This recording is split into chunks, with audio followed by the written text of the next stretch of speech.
CataractCoach.com, podcast episode number 43 with Morgan Micheletti, a talented young surgeon helping to advance our field. Our podcast is sponsored by Harrow Incorporated. Welcome back to our Cataract Coach podcast today with a special guest, a young ophthalmologist, J. Morgan Micheletti. You first heard about him from all the amazing, complicated cases he's posting on social media and presenting at the meetings. I've seen countless articles from him. And most of all, I loved how he took the idea that we had of a twist and out IOL exchange, the X-spinal lens, and brought it to the next level, made it even easier. So clearly, he's got some amazing ways of thinking. And I want to touch base with him and get a know-how about what is the future for a young ophthalmologist. I'm solidly mid-career.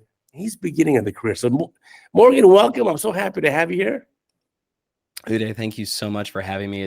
It feels full circle almost to be on your show and be anything to do with Cataract Coach, having just watched it coming up and training. And I remember saying, I got this complex case today. What should I do? I know what I'm going to do. I'm going to go look it up on Cataract Coach and let me do a little research. And then I'd be able to impress my attending sometimes, like, well, where'd you learn that? And I'd be like, well, CataractCoach.com. Yeah. Too funny. Well, as you know, we learn by making these videos. You make a lot of amazing videos and you really learn by the process because you can go back and evaluate your cases and say, you know what, I should have done this differently. Absolutely. Yeah. I absolutely learn more when I'm going back and narrating my cases. As I'm narrating them, I'm like, I wish I would have done, I could have done this or I could have done that. And so it is something that's the entire process. You're hoping to spread and share some complex cases and potentially, a few pearls here and there. But really, I think I probably get more out of my own videos than probably anyone else. Right. No, for sure. And it's a good way of kind of evaluating it. Even like you said, watching other people's videos, the twist and out method for lens exchange. Well, I first learned from Jack Chapman, and then Jack Chapman, me, and then Rahul Pandit from Houston also published a paper about how to do this technique. So it essentially means you're grabbing the edge of the optic and you rotate in the eye and you use a spatula with the other hand to help roll the lens and to protect the endothelium. Right. But you saw that and you said, well, that's a great idea. But you took it one step further. Tell us more. Yeah, so it just by happenstance, I normally make 2 pairs in TCs whenever I'm performing most IOL exchanges. Depends on how far out it is. If it's recent, I don't always need to do that. But if I'm having to dissect the lens away from the capsule, 360 degrees, and it's more than 6 months, then I'll make 2 pairs in TCs. And it just so happened that I was asking for a spatula and there wasn't one in that tray. And so all they were looking for, I was like, just give me something else. And then I started, I looked at it and I go, I'm going to connect these two. And I kind of thought about it the night before on just some eye models, but I was like, I really think I can do this. I'm going to connect these 2 pairs in TCs and use that as the kind of traction in order to rotate the IOL against, because it is, for me, it's always been, you don't have to do this huge full twist, but it is a big twist when you do it one-handed as you're holding another spatula. Right. And what I liked about it is I was then able to kind of use 2 hands together, almost like you would use an IA. Like if you're twizzling an IA, sometimes you can spin it faster if you hold it at the back, similar kind of idea. And it just came out and I was like, oh, well, that worked pretty easily. And so being honest, I use them both. There's sometimes when I just grab a spatula and twist it out. And sometimes I do the modified technique, and sometimes I bisect it and cut it out. Just, I think the important thing is just having a lot of tools at your disposal and just being like, all right, what is this case? What's going to be the easiest or the simplest for this particular case? But yeah, kudos to you guys for writing that up. Definitely one of those things that I thought was it's just such a slick technique. The other technique and I haven't gotten a ton of experience with it for an IOL exchange is, and Bill Wiley had talked a lot about this. Uninjected. The reverse insertion. It's so cool. Yeah. It's so slick. And initially he described it as, I think it was with an ICL forceps and I think it was the Japanese surgeon credits is Fukuoka. Yes, exactly. You grab with a very, very long forceps, grab it through a cartridge. Yes.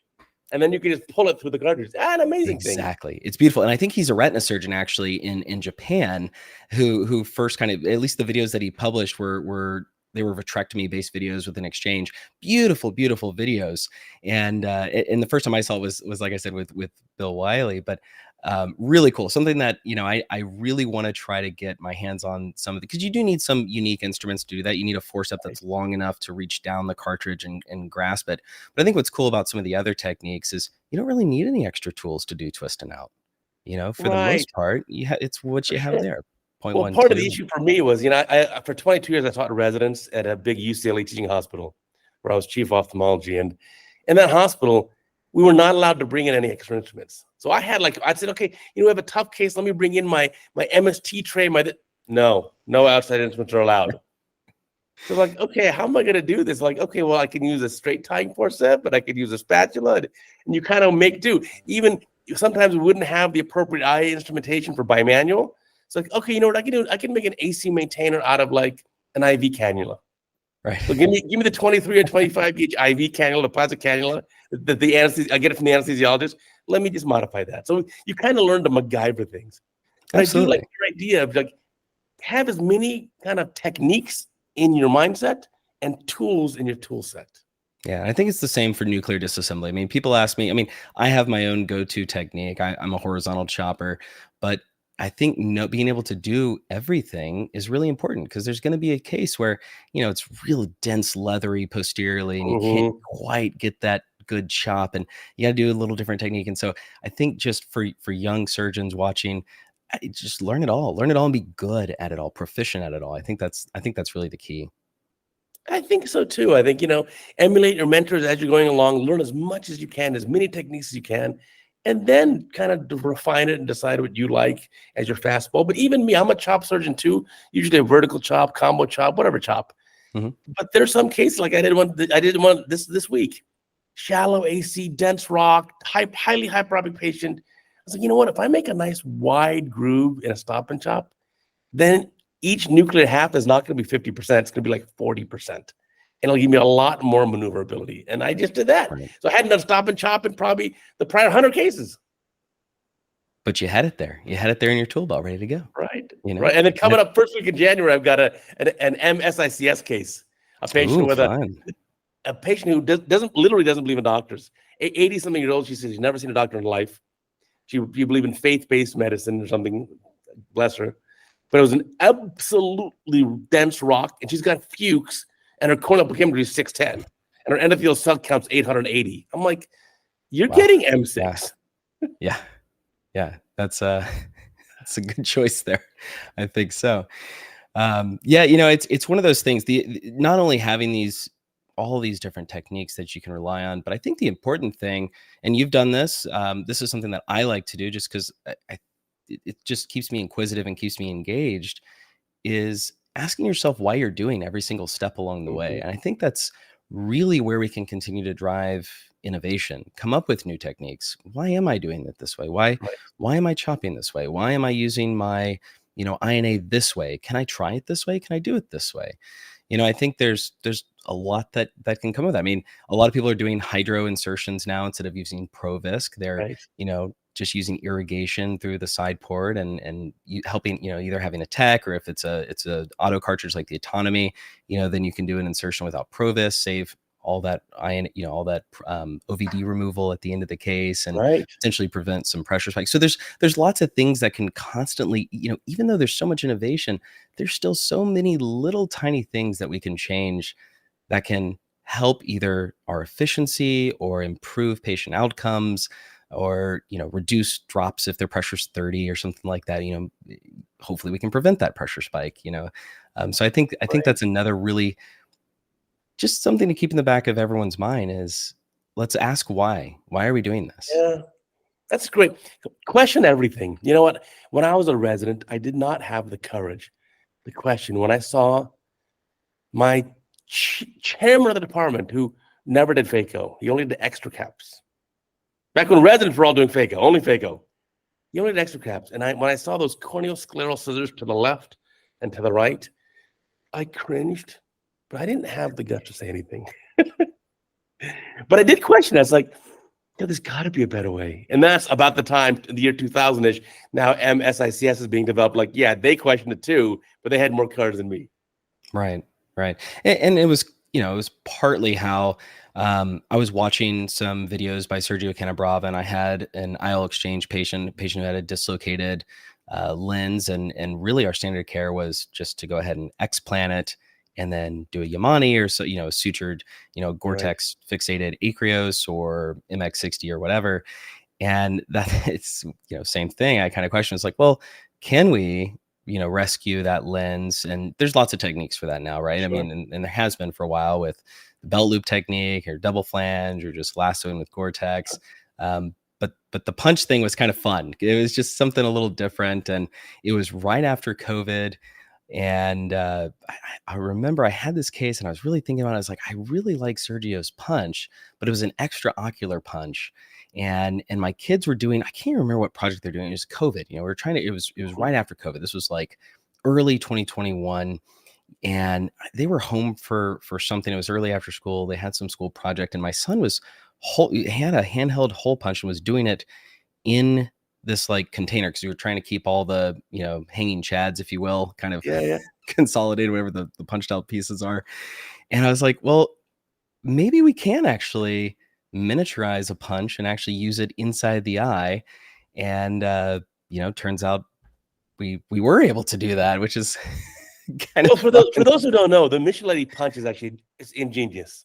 It's basically a small little tiny hole punch. They'll go through your phaco incision, and you can make a hole at the haptic optic junction of a single piece acrylic lens. Then through that hole, now you can put a Prolene and make a flange, or you can put a Gore-Tex and you can suture whatever you want to do. But now you've got a way of fixating that lens without just kind of lassoing a haptic, which is not that secure. So I think it's brilliant. Oh, well, thank you. Yeah, it's something that I utilize a lot of these different techniques. So for single Wait, piece lenses, should I think you or your son? Your 6 year probably old. my son. Yeah, I mean, my son and Sergio, and I mean, for all of these things, it's standing on Right. the shoulders of giants. I mean, really, Of course. it's always, yeah. I mean, I've been very fortunate to be in the position I'm in, and just hopefully help take the next step on some things. But for me, when I look at a dislocated lens, for the most part, if it's a single piece lens, I think a belt loop is perfectly reasonable in my hands. If it's a toric or a multifocal, I feel a little more confident in my centration and placement on axis. Now, how are you ensuring, though, that you don't Yeah. get Prolene flanges eroding through the conj, extruding? How do you ensure this? Because Yeah. that's ended up being a problem. I've seen many more Mhm. patients in the last few years now who've had a belt loop of some kind of 6.0 or 5.0 Prolene, and Right. they left these blue bulbs under the conj, which are now poking out of the conj. Yeah. No, it's something that you absolutely have to pay very close attention to, and you can't just bury it under the conj and have this big blue nub sitting there because it will erode. And so the key is really you want to make sure that it's snug, that there's not extra redundancy in the eye because Mm, that will eventually erode out. The other thing is you want to make sure that it's tucked under not just conj but also tenons. So well okay. covered by both conj and tenons, and you don't need a huge flange, right? So you really Yeah. don't. It doesn't have to be that big. You want it enough that it's going to wedge in there and prevent intrusion into through the sclera, but you don't want this massive area of surface area that can serve as an area for erosion. And so Mm, not knock on wood, none of my flanges to date have eroded, but it's certainly something that I look at. I mean, every single patient of the when I see them post-op, now many of them are year 2 years out. It's absolutely something I make sure we check out. And if right. it's my optometrist seeing these patients, hey, if it's a flange patient, you make sure you check each one of those flanges. But it is something that has a learning curve. And the first time I did it, I used 5.0 Prolene. It was a much bigger flange than I would do Mhm. now. Fortunately, that Now you're patient doing still. 6.0. Now I'm doing 6.0, smaller flanges. Yeah. And what I've been doing most recently is actually turning the punch and making the punch in plane with the optic. Oh, interesting. So in plane through the haptics. So really now you're creating, it's more like a three-piece lens where it's in plane because I noticed that I was getting a decent amount of Tilt. tilt even going through the haptic optic junction. But now in plane, it's more like a three-piece, like your traditional three-piece lens because Sure. everything's in plane. And in the bag, this I would only use this for lenses that are in the capsular bag. I don't like Right. the idea of free haptics, going everywhere possible UGG syndrome and things like that. But if they're enclosed in the bag and it's, contracted down to 9 to 10 millimeters, and you have that holding the haptics in, and you're punching through, and that the suture is going outwards, then it's very stable. I mean, it really is very stable. No, for sure. One of the things I've also switched to is just ensuring that the needle pass through the sclera is not perpendicular to the surface of the sclera. It has a tunnel length, and I try to get the flanges pushed into and wedged into the scleral tunnel. So ideally under conj, under tenons, but also within that scleral wedged in there. wall. Right. Absolutely. Yeah. And that's the other thing. When I first started, because I was using a 5.0, I was using a 27 gauge needle. Now I'm using a 30 gauge TSK. A lot of us we've gone smaller and smaller and less invasive, which is great. It's funny when I think back to even coming up with the IOL punch. And I was fortunate that there was a manufacturer, Diamatrix, nearby and in Houston that I was able to work with. Cause I didn't know anyone. I mean, I didn't know anyone. And I mean, I remember sending out of the blue. I'd never talked with Ike Ahmed in my life, but I followed him on Instagram, and I sent him a message and my whole design for the punch, and and he responded with, "Call me, bro," and gave me his cell. And I'll never forget. I was snowboarding. And I froze, and I was like, "Oh my gosh, I gotta call Ike." I called him, was like, "Hi." And he's like, "Hey, who's this?" And I'm like, "Hey, this is Morgan. I messaged you about the punch." He goes, "Oh, it's a cool idea. Tell me about it. Walk me through it." And there were some things that he questioned me on. He's like, "So what do you do with this?" And I was like, "I don't know." And he's like, "What do you mean you don't know? You got to think about that." And so it was just this really amazing mentorship thing that kind of started there. And it's been, I'm so thankful for all that initial help. I mean, I didn't even know what a KOL was. I had key no idea. Leader, because a lot of the audience don't know either. KOL is key opinion leader. No idea. So I messaged someone like, "Oh, I just had an incredible conversation with Ike. I couldn't believe it. He thought it was a cool idea." And they responded back, "Oh, that's awesome. He's a KOL." And I remember I was with my friend who's a dentist, and I go, "What's a KOL?" And we spent the I was like, I have no idea. ChatGPT wasn't around to ask. I couldn't just hey, ChatGPT, what's and now look what's happened. You become a key opinion leader. You're a KOL. So how did this happen? You're a young guy. You're 5 years after residency, 5.5 years post residency. Yep. You're like me. You're scrappy. You're self-taught, so no fellowship needed. I like that. That's right. Hey, yeah. No, I mean, it was. Again, it's just it was a string of luck. I mean, my mentor at our practice, our senior partner Mike Kaplan, was a member of ACOS, and he kind of voluntold me to do this ACOS Cedars Aspen mentorship. He voluntold me. I was voluntold. Yeah, I was voluntold. So I was like, okay, fine. So it's like, I guess I get to go to Deer Valley. That's cool, but had to go up a couple of days early, and so I sit down, and I knew nobody at that time. And so I sit down, and it's Netta Shammy. And on my other side is Vance Thompson, and, Jim Katz and Leo Otero's in the back. And I'm surrounded by these incredible young ophthalmologists who I actually have heard of because of social media. So Dr. Glaucom Flecken was in that original Cedars Aspen mentorship class. So Will Flannery and Brian Schaefer and Brett Mueller, Arjun Hura. I mean, all these big names that you hear now, and I was surrounded by all these people. And that was really, for me, that was the launch pad. And I latched on to a lot of them, and they're my, they're very close friends. That's where I met Christos, who's been an incredible mentor to me, almost like a brother. We had him. Yes, we had him on the podcast a while ago too. Yes, I know. I watched it. I love Christos, and that whole group. I mean, that core group, that whole experience. I mean, that's what really I felt like brought me into the fold, because it made me realize I was missing something. I loved my practice. I love being head down in my practice. I was a PI and working on clinical trials and kind of just behind the scenes, just, crunching away.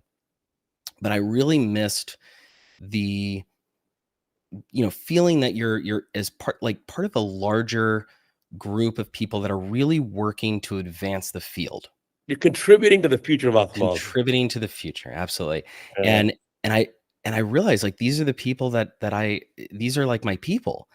And I started getting involved and more involved, and then just as luck would have it, I became involved in more studies, and started to getting I was fortunate enough to work in the background on some really cool projects, and to get to go to other countries and try things before anyone else, and just really cool stuff. Because what's fun about that, and I know you've done a lot of that with a lot of different clinical trials. You implanted some of the first new accommodating lenses and things Sure, like sure. that as well.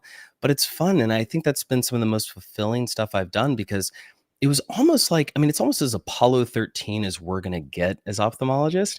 You're Right. there, you're implanting lenses, you've got the engineers, or you're implanting or using some new device. You got all the engineers there from the Right. company, Right. Right. right? And Right. you're doing something, you're like, hey, this isn't quite working, and everyone's on the spot. And it's like, all right, failure is not an option, people. Let's figure this out.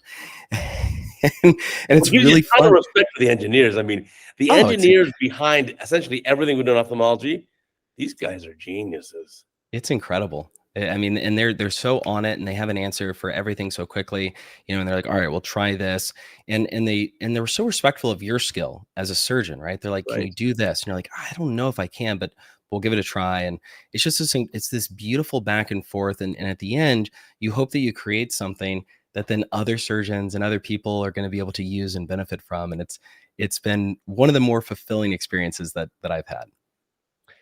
Absolutely. It's a really neat process. I, like you, started doing a lot of the KOL stuff and traveling and speaking internationally young, like 32, 33. And a mistake I made, which to this day I still regret, was that early on, I was not good at work-life balance, family work balance. And I think one of the funny stories I tell before, I've told before on Cataract Coach, is that, one time I was about your age, 35, 36, and I get a letter in the mail from, back then they used the postage, the US mail service. It's something foreign to you, I know, but they said, congratulations, for our hotel chain, you've achieved diamond status because you stayed in a hotel 66 times last year. And I was like, oh my gosh, I'm so stupid. So Yeah. I had a hard time figuring out that balance. Then I went the opposite way, and I did like 8 years of like zero meetings, the only traveling I did was vacations with family. Yep. And It, now it obviously as an empty nester, it's easier. it's a struggle. It was a struggle for me. I mean, honestly, when I first got started and really getting involved, I wanted to go to every meeting. I wanted to hang out with all these amazing people that help drive Right. and fuel my passion. And it really was a struggle. And it's something that took me a good 18 months to really figure out. Um, and I finally have figured it out. And now I'm busy, but I'm balanced. And it took a long time to get here. And it's still a give and take. But at the end of the day, it's absolutely family first. I love, there's a great analogy where it talks about, life is juggling all these different balls, right? Right. And there's one that's glass, and that if you drop, it's going to shatter, and that's your family and your Right. friends, right? Whereas Ophthalmology is work, made of rubber. It's gonna that's bounce, it'll be gonna it's come gonna right back. bounce back. You can drop that ball and pick it right back up anytime, right? But you can Yeah. never let that glass ball drop. And when you learn that and realize that, and even when you do it, and you may realize that from the very beginning, but it Mhm. still takes time to figure out, especially, I mean, trying to balance social media when I was first getting started with social media, and then clinical trials, and then speaking and being involved in meetings and organizations, and then still being part of a busy practice, and having 3 kids running around. I feel like I'm a Right. professional Uber driver when I'm not when I'm not doing work stuff. I'm driving my kids to sports, and it truly can be very overwhelming. But if you take it one step at a time and you realize the priorities that you have to keep first, the ones that you want to keep, right? Right. It's Oh, for all of a sure. sudden it makes it really easy. For But sure, it for is a sure. challenge, and I don't want to, I'm not sugarcoating that for anyone who's getting to that stage or starting to be at this stage. I mean, it can absolutely be a challenge, and it's something that you have to have, supportive friends, and a supportive spouse. For me, my wife enables me to do all these things, and I couldn't do any of it without her. Yeah, I mean, I'm a guy who's solidly mid-career. I'm literally at the 50% mark of my career, and you're obviously at the very beginning of the career. What advice? You've done an amazing job for 5 years then, amazing. What advice do you have to fellow colleagues who are in your age group, in their 30s, who are looking to get more exposure, be more involved in these things? be a KOL, participate in clinical trials, travel and teach. What advice you got? Because it's obviously different than when I did it 20 years ago. Yeah. I think the first thing is be curious. If you want to get involved, ask questions, talk to your reps. I mean, that's really the first thing. Your reps can be the gatekeepers. They know people. They know people in their company. If they see you're a good surgeon, if they see you're genuine, right? You have to be genuine. You have to truly want to teach and talk because you enjoy it, not because of some ulterior motive, right? Like, But for the the money's betterment. gone. It's very Yeah, different than it was before. right. Before Yeah, it was far different. yeah. If you're doing it for that reason, it's the wrong reason. You're gonna do better in your Right. practice. You're gonna do better Oh, for head sure. down in your practice, right? You have to enjoy it and you have to want to teach. And if you want that, there's also a lot of different meetings that you can get involved with, whether it's ASCRS or Academy. I mean, there's ways to get involved in the wet labs and skills labs, and those are great ways to get some exposure if you want to do more teaching in that style.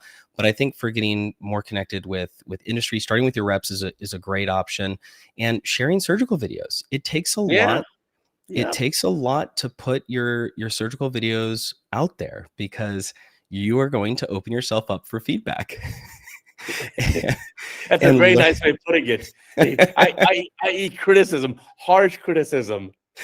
Yes, there will be backseat surgeons who will tell you how you could have done things better and differently. And many times they have great valid points, and I do learn from that. And sometimes I'm like, I disagree, but okay.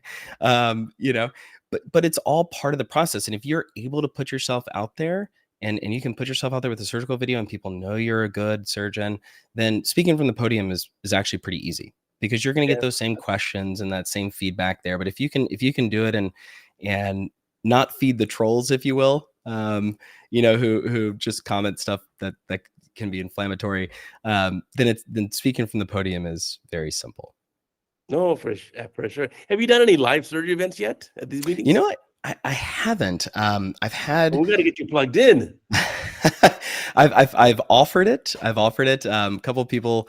I've done it for not broadcast anywhere. I've talked about doing it for Orbis and CyberSight. We talked about doing some live MIGS cases. I actually need to follow up with them on that because it is something we had talked about. I think there's absolutely value to it and being able to ask questions and be plugged in. I think CyberSight and Orbis has a great live surgery arm for that. But yeah, I have no problem doing it. I mean, I've certainly had tons of people just kind of come into the OR and, but that's different than when you're being, at least I imagine that's different than being broadcast and streamed kind of throughout. It's like, all right, everyone is watching. Yeah, no, it's obviously the pressure's on, but I think it's a great way of learning. It's less common now in U.S. meetings. I've done it for at the ASRS. Mm-hmm. I did it at an Academy meeting. But back then, I mean, to show you how old it is, I did it in my surgery center, Beverly Hills. It was broadcast live via satellite instead of the internet to the Academy meeting, which that year was in Atlanta. And so it's like, obviously these programs like this, but they're actually more common overseas. Like I just came back from a meeting in Brazil, the Brazilian cataract meeting. They had 4 live rooms going on at once. Wow.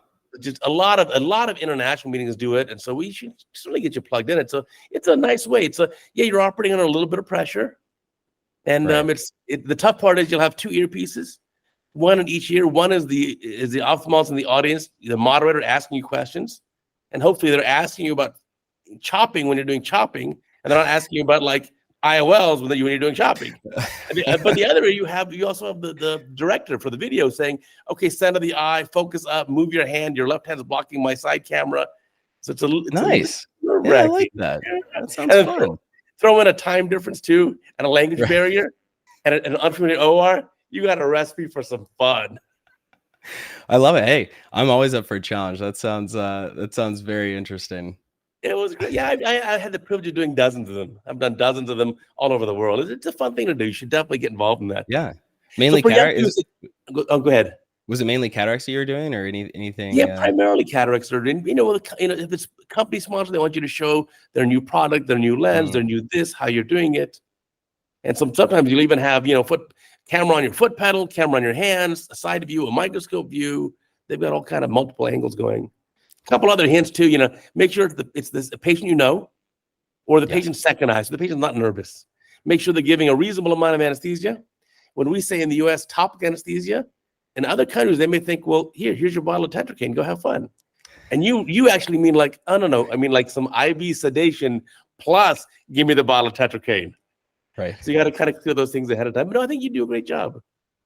Yeah. But getting back to our topic here, so for young people, so Yeah. stay curious.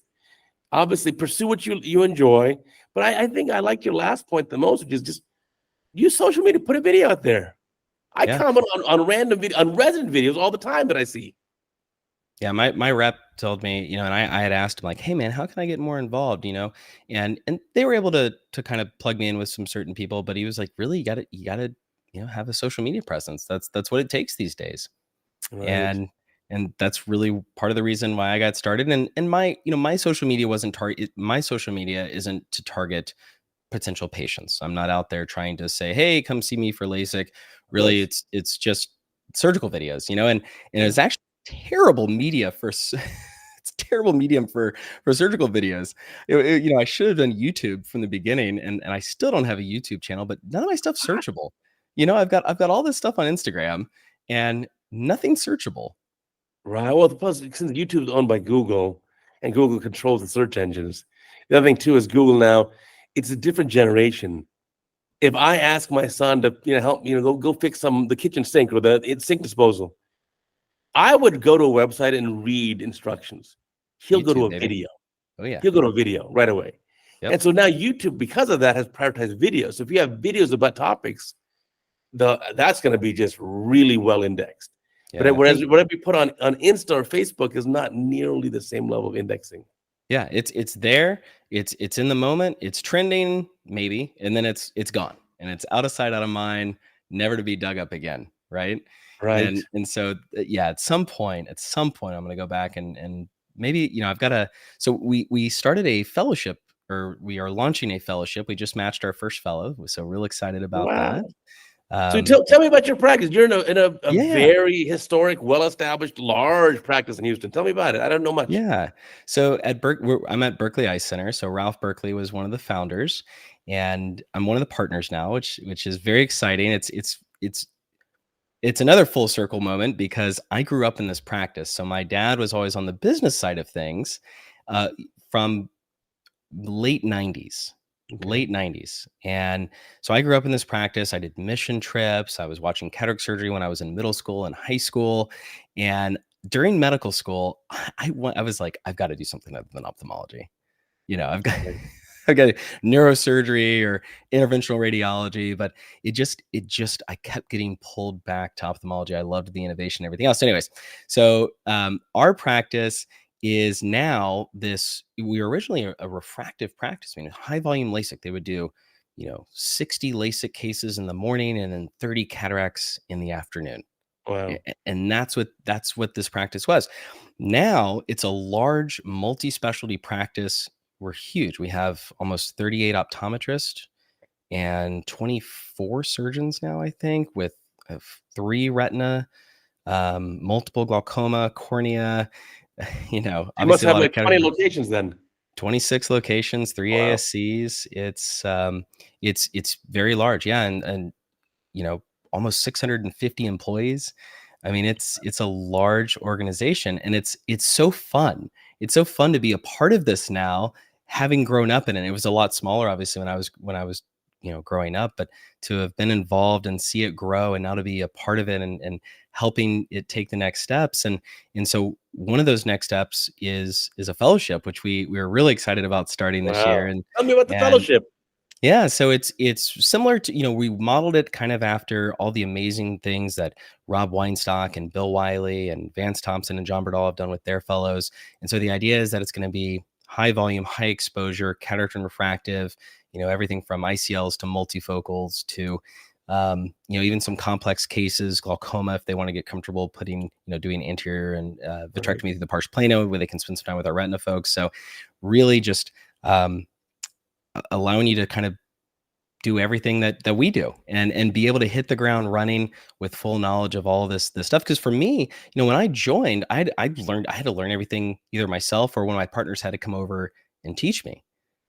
But you had great training. You did residency at Emory. That's like an amazing program. Phenomenal training. So phenomenal cataract training and Grady Hospital. intraocular training. With Yeah, Grady Hospital, you know how to work. absolutely. Yeah. So definitely hit the ground running there. And I was a very competent intraocular surgeon, and I got very comfortable even doing vitrectomy. But the refractive side didn't really get much exposure. We didn't put in any multifocals. We didn't do any refractive surgery. We got to cut some flaps on some pig eyes, one afternoon. But that was really it, and now I do a ton of LASIK and a lot of ICLs, a lot of refractive lensectomies, all these different things. And so it has been kind of a big shift, but still founded on that, that initial, or it's all based on that initial foundation of cataract surgery. So I'm really excited because, again, as part of finding this whole group and being involved in teaching and things, being able to teach a fellow and have really hands-on teaching experience. You were highly involved in teaching for a long time, so you know exactly what I'm talking about. 10,000 resident cases attended. And I've missed that. Like I mean, I missed that teaching and that relationship, and so I'm really looking forward to it. And we do a lot of research. I think right now we just wrapped up one, but I have 15 clinical trials in various phases right now at our practice. Busy. And for anyone wanting to get interested, anyone that wants to get involved in research, I think Christos talked a little bit about research in private practice when he was on, but it's absolutely doable. There's a ton of research that's done in private practice, a ton. And so again, talking to your reps, they can plug you in. If you know someone at your practice doing research, if you can get plugged in as a sub-I, that helps build that resume. You're probably not going to get added as a principal investigator on the very first study that you ever do. You have to build up to it. The other thing you can do is investigator initiated studies. And that's something that I've been fortunate enough to have. I think I have 7 different investigator-initiated studies, two that have wrapped, one that I just published the paper on, another one that it's been accepted and should come out here in the next week or two. And it's just fun. If you have a clinical question, which, like I said, always question kind of what you're doing, you can answer it. You can find someone to help fund your question, your hypothesis. And what's great is they're unrestricted grants. So it doesn't matter what the answer is in terms of whether it may or may not benefit the company that helped funded your study. Right. It's an unrestricted grant, but you have a clinical question, you can find a way to fund that. And that's a great way to get involved in research as well and answer some fun questions, get involved getting podium presentations in terms of, presenting abstracts at ASCRS. And so I think that's another just phenomenal way to get involved. Well, it sounds like it's going to be an amazing fellowship. What's interesting in the refractive world is, first, a quote from Bob Yosher: "Today's dogma is tomorrow's dog food." So right now, we finally consider cataract surgery to be a very powerful refractive surgery. 20 years ago, when I thought of that, I said, you know what? I think cataract's the best way of doing refractive surgery. I was labeled as quasi-crazy. And 20 years before me, Osher set the bar when he says, hey, I got this high hyperope who's 40 years old and no cataract. I'm going to make that patient pseudophakic. And they thought he was crazy. They crucified him. And today you do that any day of the week. Yep, you wile this 45-year-old suffer with it being a plus 10 hyperope when you've got a solution in your hands. Yeah. So things keep evolving. And the neat part too is I think now probably the best cataract refractive anterior segment fellowships are non-academic, non-university affiliated right now. The ones you mentioned are all amazing. I think yours is going to be fantastic. But it's kind of interesting to see how the tides have kind of shifted. Gone are the days where you say, well, I want to learn how to do refractive surgery, so let me do a cornea fellowship. Right. That didn't make a whole lot of sense because while that may be a slight part of it, it's not everything.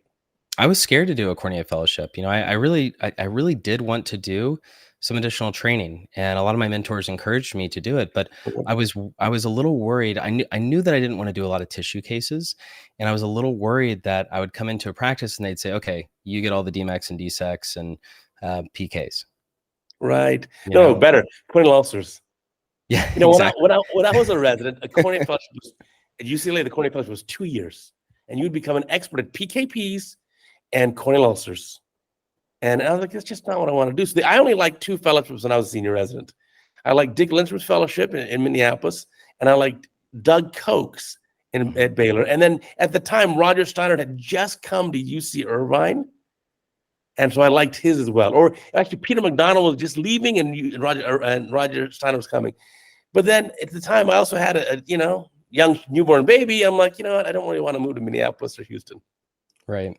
Yeah. And I was, unfortunately, I didn't know that private practice fellowships existed. I just didn't know. Universities don't tell you all this stuff. And then the other thing too is, even for the studies, more studies than not in ophthalmology are done in private practices, not universities. Right. So yeah, a lot of the basic research, a lot of some of the translational, the early stuff is because they have the funding in the labs to do that. But when it's phase 2, 3, and 4 studies going on, a lot of times it is just because you need the volume, right? The industries they're trying to get to market with phase 2 and phase 3 studies, and so they want to be, out there and in the hands of people who are doing a lot of surgery, because it helps them enroll more quickly. And but yeah, I mean, I think it's something that we all play a role in. I mean, we can't do it without the academics. They play a huge role, and vice versa. And I think that's the important thing, is that, if you're in academics and looking to potentially get out, but you're a resident and you're not sure what you want to do, but you want to be involved in research. The main thing, I think the key point here is you can still do it. Regardless of whether you're in academics or private practice, there's still an avenue to do research and answer clinical questions. Yeah, and pursue your passions. I think you're absolutely right. And I think now with Guy considering the refractive surgery alliance, I think we're moving towards having it refractive surgery encompassing everything. Whether you said cataract, corneal refractive, phakic IOLs, incorporating all this into a subspecialty is it's coming into blossom, coming into bloom now. I think it's a phenomenal idea, and I think it's something that's necessary. We have uveitis, retina, cornea, glaucoma, peds, plastics, but refractive surgery, really, if you look at the volume of procedures done, it's the highest volume between refractive and cataract, or refractive cataract, and it's not its own specialty.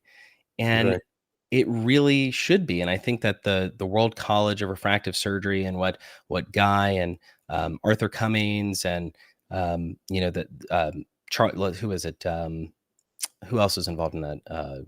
Williamson, Chuck Williamson, and all good people.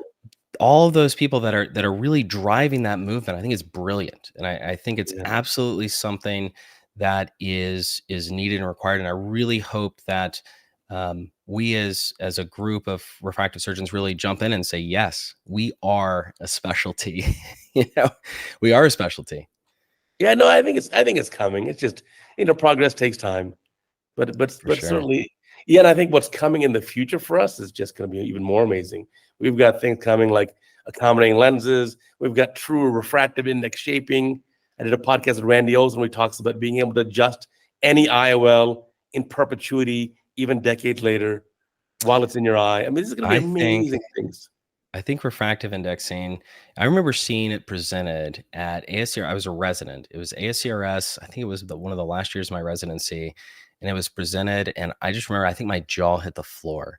I mean, I was just like, this is groundbreaking. I mean, to be able to, okay, we're going to shape a lens, or we're going to, cut a refractive or diffractive pattern into a monofocal lens. Now, okay, now we're going to neutralize a diffractive pattern for a patient who doesn't like the glare and halos.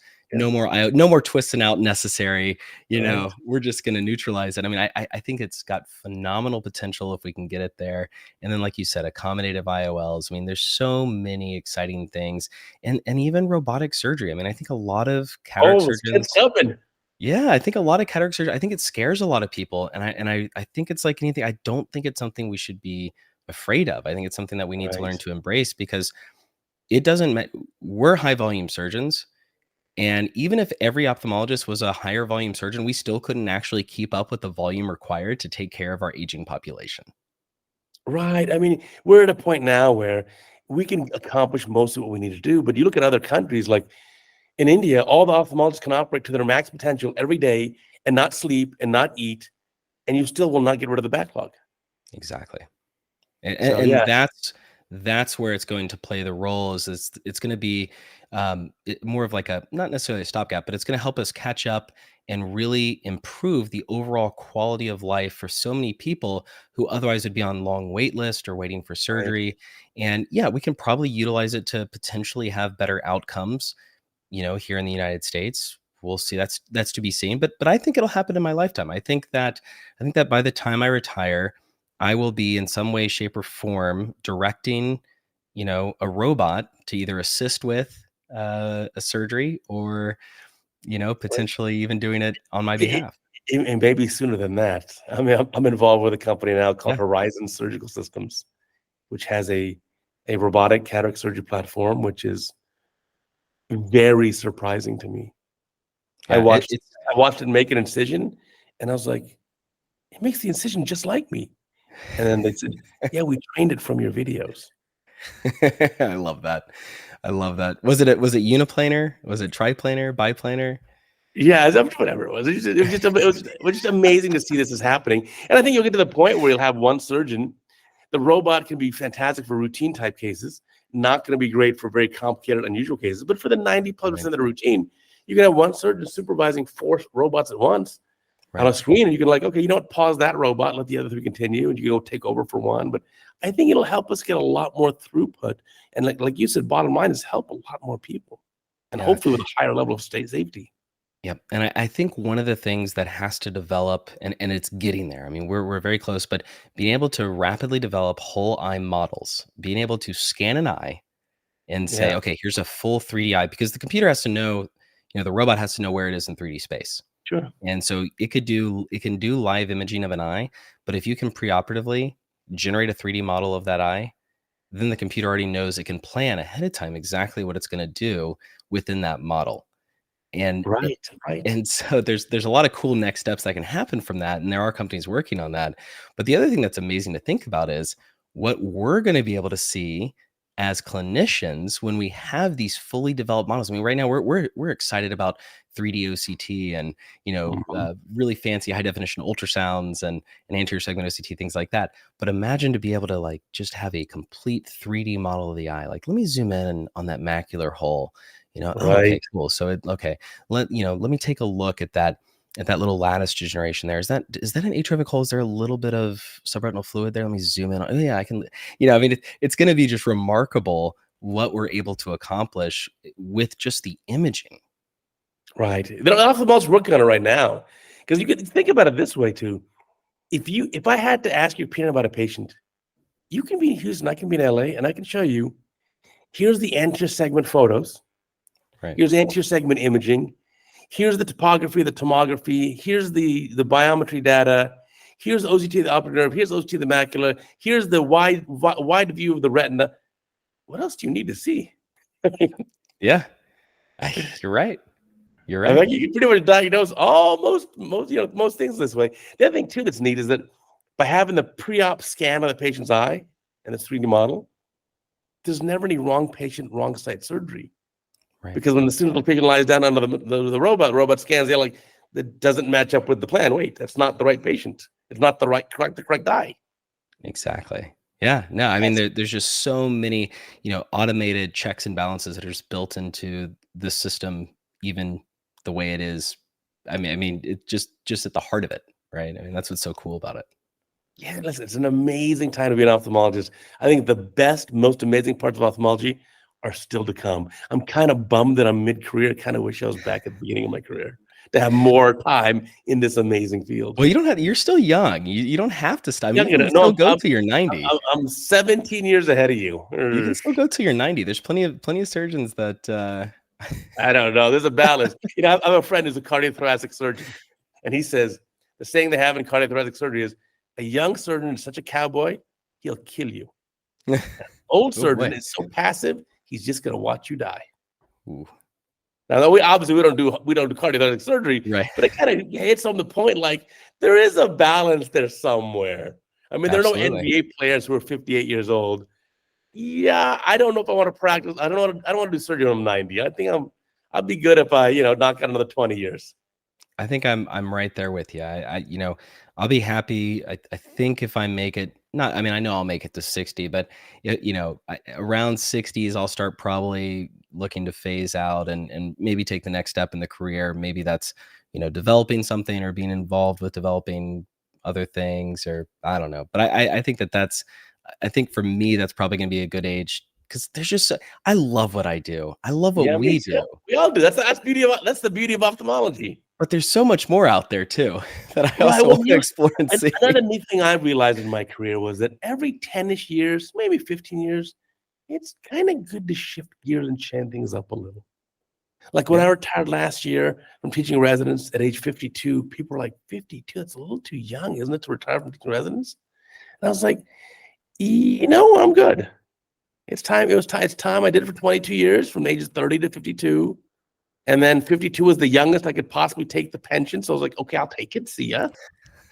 And not that I don't mean to drop the mic and move on, but it's more like pass the baton. Yeah. That was a great thing to do when I was in my 30s and maybe 40s, where at a county hospital, anything that walks in the door, you got to handle. So we do cases where a patient comes in with terrible NVG, pressure 60, cornea's cloudy. Oh, they got a cataract. In one sitting, we're like, okay, we'll inject them with Avastin now in the clinic. We'll take them to the OR this evening. We'll take the cataract out, let the cornea clear it up, put the indirect on, do indirect PRP in the retina. Now put the IOL in. Now do the Ahmed valve. Boom, one case, everything done. 10 And so, minutes. yeah, not quite. But I mean, but you need someone who's young and able to kind of just, hey, let's crank. Right. And so Yeah. I think it's time to. So even for you, I guess you'll figure out you're in an amazing place now. You should just keep going, pedal to the metal. But maybe in 10 years you'll say, you know what? Let me shift gears a little bit, try something else, get involved in other projects. And I highly encourage you to do that. It keeps it exciting. It really does. I think that's great advice, and I will, as I will continue to rely on you for advice as my career Oh, continues. So take it all with a grain of salt. Listen, I've made plenty of mistakes. Believe me. There's a funny saying. I said this on my previous podcast. A friend said to me, he says, "Would you take this deal? You get $50, but the person you hate the most gets $100. You take that deal?" I'm like, sure. Why wouldn't I want $150? Because I usually hate myself the most. Right? But that just kind of sums it up. But yeah, no, I think ophthalmology is an amazing place. Take my advice with a grain of salt. Obviously, use your own brain. But I also want to change gears one more time, talk about your podcast, which you had me on. I love listening to your podcast. Tell us about that. I'll put a link below. I definitely want my podcast listeners and my CataractCoach fans to come check out your podcast. Well, I really appreciate that. It was a project that was born out of I stumbled upon some old interviews of Ralph Berkeley, Okay. and he passed away at 94, and he was just a phenomenal gentleman and Sure. a scholar and teacher. And in these interviews that, at that point he just wasn't answering with the same snap and pizzazz that he once had, and the vigor that he once had. And the questions weren't quite what I would have asked if it were me asking the questions. Sure. And I started thinking, like, we have a lot of incredible ophthalmologists out there who have a story to tell. And there's going to come a point in time when it's too late for them to tell it.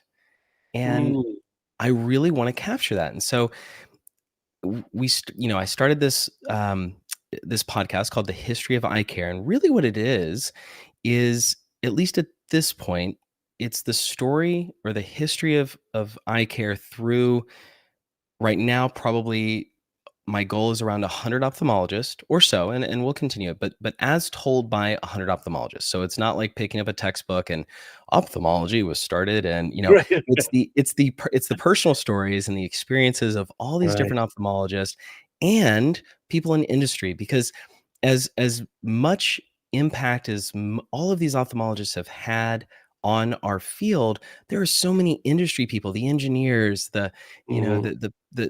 the people who have just driven innovation in these companies, who have an equally important role. And so trying to get all of that captured so that the younger ophthalmologists can listen at any point. It may be 10 years from now, maybe 15 years from Right. now. And what I often say is to the guest is, pretend that it's your great, great, great, great, great, great grandson or granddaughter, and they want to hear your story and what, they're going into ophthalmology and they want to hear your story, and That's kind of awesome. frame it that way. And so it's been a fun project. It really has. It's been a fun project. It's been like everything else that I seem to do. It ends up being a lot more work than I initially thought it was going to be, but It it all has is. been, Yeah. yeah, but it's been very rewarding. It's been very fun. And I've learned so much. I mean, Right. I've learned so much. Yeah, my favorite episode you did so far was Howard Gimble. That was, Wow, what an amazing man. Such a yeah. humble, kind, amazing man who has like 10 times my IQ. I mean, 20 unbelievable. times mine. I mean, it's unbelievable. The things that he came up with from, and he just very nonchalant. He's like, "Oh yeah, I came up with that. I came up with that." And it's like the capsulorhexis and divide and conquer, and even I mean, I remember I had a case, and I'm trying to think of how this actually happened. I saw the article in JCRS. It was like 2018 or 2019 in JCRS, and it was about posterior haptic tuck. Okay. And even posterior haptic tuck was Howard Gibble. And I had a case later on, and I was able posterior capsule had a tear and was able to fixate with anterior capture and the haptics in the bag, a toric lens. And it was all because of that article. And that was also Howard Gimble. It's like unbelievable the things that Yeah. he has come up with over his career. It's fascinating. You're absolutely right. He's so incredibly humble, and I had just a blast talking to him. Yeah, it was a fantastic. You're a great interview. That was a fantastic podcast. I listened to it twice.